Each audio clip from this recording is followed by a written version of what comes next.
हमारी आज की डिस्कशन हमारे जो साइकोलॉजिकल ट्रेड्स हैं उनके ऊपर है कि कैसे हम जो अप्रोच लेते हैं मार्केट को, अगर हम प्रॉफिट माइंडसेट के साथ लेंगे और अगर लॉस माइंडसेट के साथ लेंगे, तो कैसे हमारे जो डिसीजंस हैं वो उस माइंडसेट की वजह से इम्पेक्ट होते हैं, और कैसे हम अगर लॉस माइंडसेट के साथ मार्केट को अप्रोच कर रहे हैं तो हमारे डिसीजंस कैसे होंगे, और अगर हम प्रॉफिट माइंडसेट के साथ अप्रोच कर रहे होंगे तो हम कैसे मार्केट को देख रहे होंगे।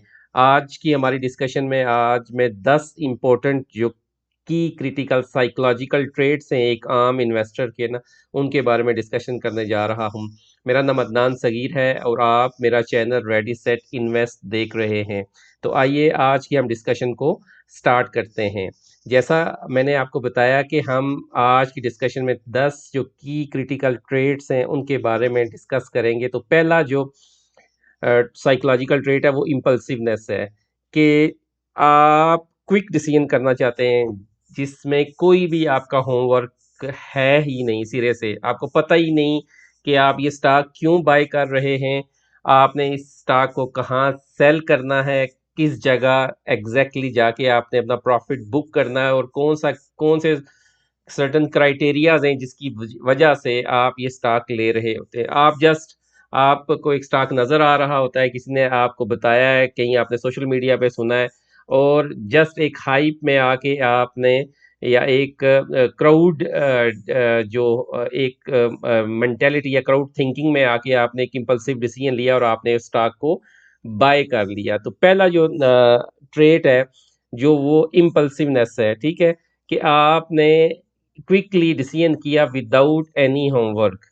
तो आप इसको ओवरकम कैसे कर सकते हैं? आप जब भी इस तरह के किसी डिसीजन में डिसीजन को करने लगे, तो आपने सबसे पहले अपने उस इम्पल्सिवनेस को कंट्रोल करना है, उसको डिले करना है, उसको डिले ग्रेटिफिकेशन करनी है, यानी आपने उसको उस पर्टिकुलर मोमेंट के अंदर अपने आप को एक सोचने का, समझने का और अपना थोड़ा-सा होमवर्क करने का मौका देना है। तो आप कैसे कर सकते हैं? आप एक चेक लिस्ट एटलीस्ट बना लें कि आप इस पर्टिकुलर स्टॉक को क्यों बाय कर रहे हैं, आपने इस पर्टिकुलर स्टॉक को कहाँ सेल करना है, आपने इस पर्टिकुलर स्टॉक का स्टॉप लॉस क्या रखना है। तब आप अपने डिसीजंस को राइट कर सकेंगे। तो ये पहला जो साइकोलॉजिकल ट्रेट है कि इम्पल्सिव अब आपके डिसीजंस नहीं होने चाहिए। ये लॉस माइंडसेट जो ट्रेडर है ना, जो रिटेल इन्वेस्टर है, जिसकी लास्ट बुक करने का माइंडसेट है, वो इम्पल्सिव डिसीजन लेता है। जिसने प्रॉफिट कमाना है उसने ठंडे दिल से, दिमाग से सोचना है, अपना होमवर्क करना है, देन उसने डिसीजन लेना है कि मैंने ये स्टॉक क्यों बाय करना है। हमारी अगला जो ट्रेट है सेकंड, फियर ऑफ रिस्क है।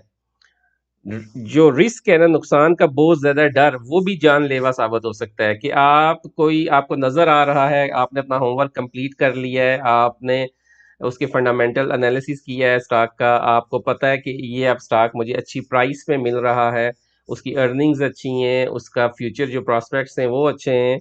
आपने यानी अपना होमवर्क किया, और उसके बावजूद आपके अंदर एक फियर है, कि फियर ऑफ रिस्क, के यार कहीं मैं ये स्टॉक ले ना लूं तो मुझे कहीं नुकसान ना हो जाए। तो आपने इस साइकोलॉजिकल ट्रेट को कैसे कैटर करना है कि आपने कैलकुलेटेड रिस्क लेना है। आप क्वांटिटी थोड़ी रखें अपनी, आपने अपना होमवर्क कर लिया, आपको अंदाजा हो गया और आपने शॉर्ट लिस्ट कर लिया कि यार ये जो मैंने स्टॉक चूज किया है, इसके फाइनेंशियल्स भी अच्छे हैं, इसकी अर्निंग भी अच्छी है, इसके फ्यूचर प्रॉस्पेक्ट्स भी अच्छे हैं, और जो प्राइस है वो भी मुझे एक रीजनेबल वैल्यू पे, इसका इसकी इसकी प्राइस एक रीजनेबल वैल्यू पे मिल रही है। ये 4-5 काम करने के बावजूद आपने ऐसा नहीं करना कि आपने सारी अमाउंट, जो आपका सारा जो कैपिटल है, वो एक ही स्टॉक में इंजेक्ट कर देना है और एक ही दफा इंजेक्ट कर देना है। ठीक है, तो आपने फियर ऑफ रिस्क की वजह से भी नहीं बैठे रहना मार्केट से बाहर। और उसको कैसे कैटर करना है कि आपने कैलकुलेटेड रिस्क लेना है, आपने अपनी क्वांटिटी हमेशा छोटी रखनी है, थोड़ा थोड़ा करके आपने अपनी क्वांटिटी को इंक्रीज करना है, ताकि आप का जो रिस्क है वो कैलकुलेटेड रहे। ठीक है, तीसरा जो ट्रेट है, साइकोलॉजिकल ट्रेट है, कि वो शॉर्ट टर्म फोकस।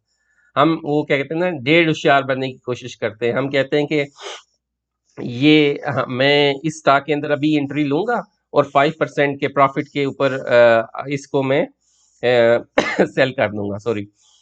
अच्छा, मार्केट आपको आपको क्या करती है? मार्केट भी समझदार है, सियानी है, उसको पता है कि आप जैसे 1.5 मार्केट में आएंगे, वो क्या करेगी, वो आपको दिखाएगी। ठीक है, वो आपको बताएगी कि ठीक है यार, ये ले ले तू, 5% के बजाय 7% प्रॉफिट ले ले। आप वो शॉर्ट टर्म प्रॉफिट बुक करते हैं। ठीक है, आपने वो प्रॉफिट बुक किया। अब जब बुक कर लिया तो आप हट जाएं उससे। ठीक है, ठीक है, आप पेशेंस रखें, आप सब्र रखें। लेकिन अगर आपको टेम्पटेशन होती है, आपको सब्र तो आता नहीं होता, क्योंकि आपने पहली पहली दफ़ा प्रॉफिट देखा होता है, पहली पहली दफ़ा आपको कैपिटल गेन मिला होता है, तो आपका दिल करता है कि यार नहीं, अब मैंने आज एक शॉर्ट टर्म सौदा किया है, एक शॉर्ट टर्म मैंने ट्रेड लिया है, मुझे उसमें 5% 7% का प्रॉफिट हुआ है। तो सेम डे ये आपने कोशिश नहीं करनी कि मैंने उसी दिन दूसरी ट्रेड भी लेनी है। वो मार्केट ने जो 5% का आपको प्रॉफिट दिया है ना, वो टेम्परेरी आपके पास रखवा के गया, उसने वापस ले लेना है आपसे। ठीक है, वो आपको फिर एंगेज करेगी, फिर कुछ दिखाएगी। जब ज्यों ही फिर कुछ दिखाएगी, तो फिर वो आप उसमें ट्रैप होंगे। तो आपने इस शॉर्ट टर्म फोकस को कैसे कैटर करना है? एक तो आपने अप्रोच अपनी लॉन्ग टर्म रखनी है, और आपने अगर प्रॉफिट कहीं से 5% 7% बुक कर लिया, तो उस पर्टिकुलर डे में आप अपने टर्मिनल से हट जाए, आज के दिन का आपका काम हो चुका है। ठीक है, तो इस तरह आप इस साइकोलॉजिकल ट्रेड से इसको कैटर कर सकते हैं। चौथा जो है वो ये है, इनएबिलिटी टू हैंडल लॉसेस। मेरे जो टीचर हैं ना, वो ये एक बात बड़ी अच्छी कहते होते हैं कि कहते हैं कि वो सबसे जो छोटा लॉस है, वो सबसे अच्छा और बड़ा डिसीजन है आपका। कि जो सबसे जो पहला लास्ट जो होता है ना, वो बुक किया हुआ होता है ना आपने, वो सबसे छोटा लास्ट होता है। आपने अपना होमवर्क किया, आपने अपना आपने उसके फाइनेंशियल वेल बींग्स भी देखे कंपनी के, आपको ये भी पता चला कि यार एक पर्टिकुलर मोमेंट, एक पर्टिकुलर टाइम से ये जो स्टॉक है एक रीजनेबल प्राइस पे मौजूद है। उन सब काम करने के बावजूद, और आपने एक स्टॉप लॉस डिफाइन कर लिया कि यार मैंने अगर ये 100 रुपये का शेयर लिया है और मैं इस पे 10% का लॉस बुक करूंगा, तो 90 रुपीज़ पे आके अगर ये मेरा शेयर 90 रुपये पे आता है, तो मैं इसको सेल कर दूंगा। यानी आपने स्टॉप लॉस 90 का लगाया हुआ होता है। आपको अगर आपका वो स्टॉप लॉस हिट होता है 10% का, तो आपने वो स्टॉप लॉस लेना है। ठीक है, आपने ये नहीं कहना कि कोई मसला नहीं है, इसको जाने दे नीचे, दोबारा ऊपर आ जाएगा।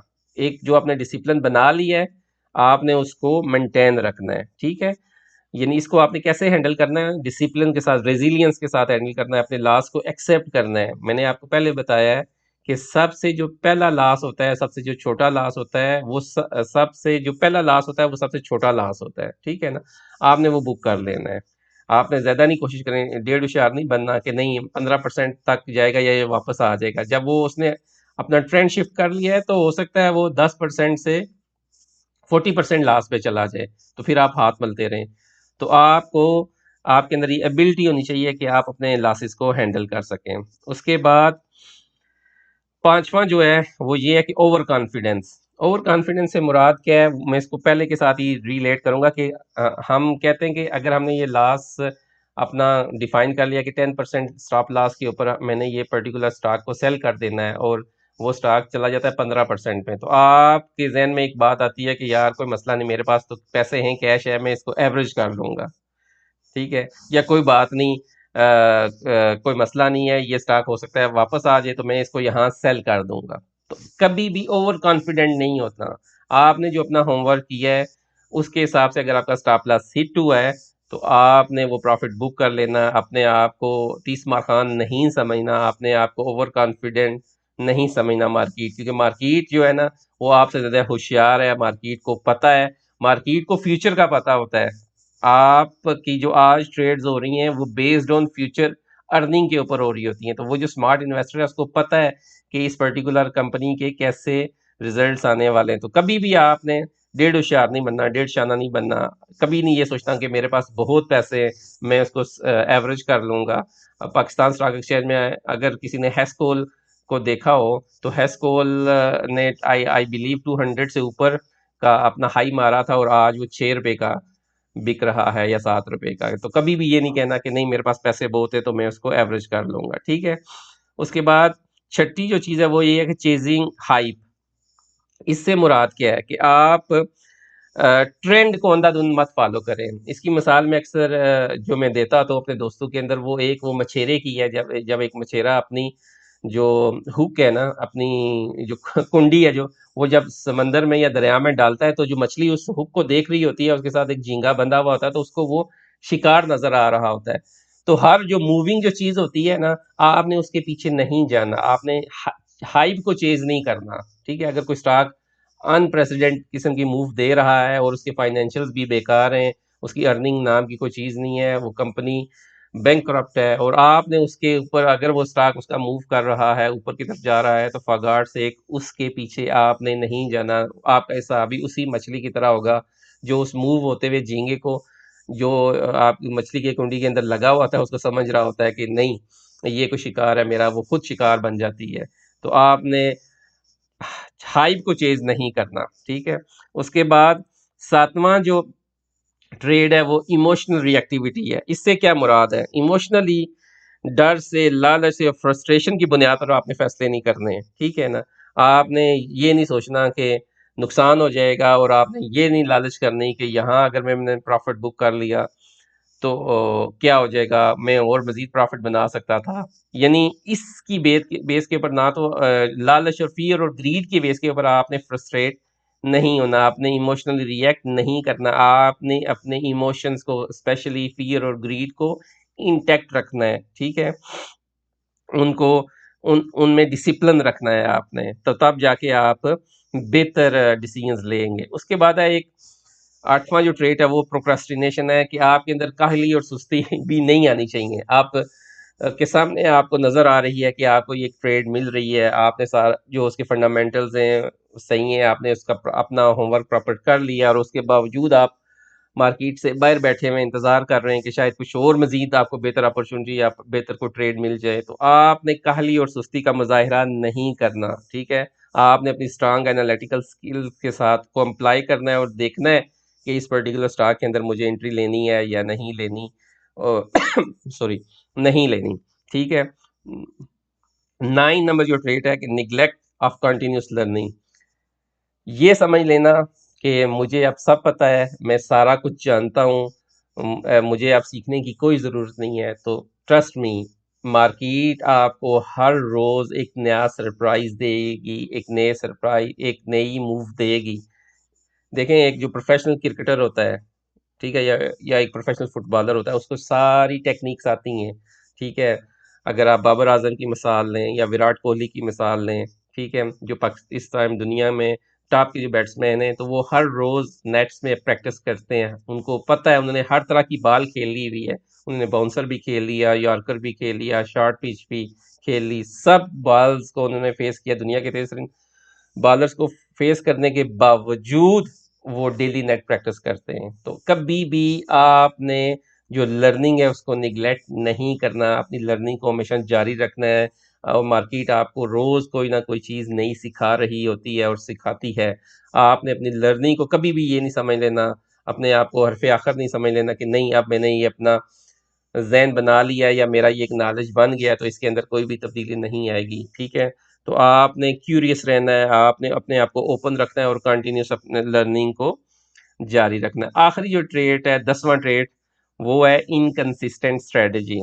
ठीक है, कि आपकी जो स्ट्रेटजी होनी चाहिए ना, वो बड़ी डिफाइन होनी चाहिए। आपको पता होना चाहिए कि आपने कौन सी जो ट्रेड्स हैं वो शॉर्ट टर्म के लिए लिए हुई हैं, कौन से स्टॉक्स हैं वो लॉन्ग टर्म के लिए लिए हुए हैं, कौन से आपके कैपिटल गेन के लिए स्टॉक्स हैं, कौन से आपके डिविडेंड इनकम के लिए स्टॉक्स हैं, किस स्टॉक को आपने शॉर्ट करना है, किस स्टॉक में आपने बाइंग करनी है, लॉन्ग करना है। तो ये स्ट्रेटजी आपको पहले दिन से डिफाइन होनी चाहिए, यानी आपके अंदर अडेप्टेबिलिटी का एक आंसर होना चाहिए। आप जान सके कि मैंने एक सर्टन इन्वायरमेंट के अंदर या सर्टन सिचुएशन के अंदर कैसे रिस्पॉन्ड करना है, कैसे मैंने बिहेव करना है। आपकी एक कंसिस्टेंट स्ट्रेटजी होनी चाहिए, इनकंसिस्टेंसी नहीं होनी चाहिए।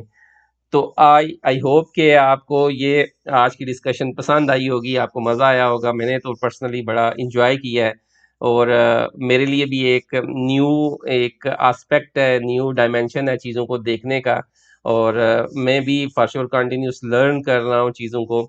और देख रहा हूँ, तो आपने अगर लॉस माइंडसेट को प्रॉफिट माइंडसेट के अंदर शिफ्ट करना है ना, तो आपको बेसिकली अपने साइकोलॉजिकल ट्रेड्स हैं, अपने जो थिंकिंग है और थिंकिंग के जो पैटर्न है उनके ऊपर काम करना है, और अपने आप को बचाना है इम्पल्सिव डिसीजंस लेने से, फियर ऑफ रिस्क से, शॉर्ट टर्म जो फोकस है उससे आपने बचना है, प्रोक्रेस्टिनेशन से बचना है, अपने आप को कंटिन्यूसली लर्निंग में अपने आप को एंगेज रखना है, आपकी कंसिस्टेंट स्ट्रेटजी होनी चाहिए। ओवर कॉन्फिडेंस का प्लीज पगार से कभी शिकार मत हो, मत ये सोचेंगे मेरे पास बहुत पैसे, मार्केट आपको बताएगी कि आपके पास कितने पैसे हैं ना, आपके पैसे खत्म हो जाएंगे और शेयर जो है वो बॉटम से बॉटम मारता रहेगा, ठीक है, लो से लो मारता रहेगा। और कभी भी चेज को, हाइप को कभी भी चेज मत करें। तो आई आई होप कि आपको आज की डिस्कशन पसंद आई होगी। आप अपने फीडबैक से आगाह कीजिएगा, मुझे बताइएगा, ताकि हम इसी तरह का बेहतर कंटेंट आप लोगों के लिए बनाते रहें। और लास्ट में एक इम्पोर्टेंट अनाउंसमेंट में जो हमेशा से मैं करता आ रहा हूँ कि अगर आपको अपने पोर्टफोलियो की असेसमेंट करवानी है, मैं फ्री में करके दूंगा आपको अपने आपके पोर्टफोलियो के असेसमेंट। वो पोर्टफोलियो की असेसमेंट मैं आपको क्विकली ये बता दूंगा कि आपने ये पर्टिकुलर शेयर आपने पोर्टफोलियो में रखना है, इसको बाय करना है, इसको होल्ड करना है, इसको सेल करना है, आपको क्विकली मैं करके दे सकता हूँ, और ये फ्रीली है। ठीक है, आपने करना क्या है, आपने मेरी वीडियो को लाइक करना है, अपने दोस्तों के साथ शेयर करना है, सब्सक्राइब करना है, तो कमेंट करना है स्पेसिफिकली। तो I will contact you in personally. मेरा व्हाट्सएप नंबर भी वीडियो डिस्क्रिप्शन के अंदर मौजूद होगा, आप मुझसे रब्ता कर सकते हैं। मेरी टीम पर्सनली या मैं पर्सनली मेरी टीम या मैं पर्सनली आपसे रब्ता करूंगा और आपको असेस करूंगा, आपको असिस्ट करूंगा आपके फाइनेंशियल डिसीजंस को बेहतर करने में। तो इसी के साथ हम अपनी डिस्कशन को कंक्लूड करते हैं। अल्लाह ताला आपका और हमारा हामी और नासिर हो, और हमारे चैनल को लाइक कीजिएगा, सब्सक्राइब कीजिएगा और शेयर कीजिएगा। अस्सलाम वालेकुम व रहमतुल्लाहि व बरकातुहू।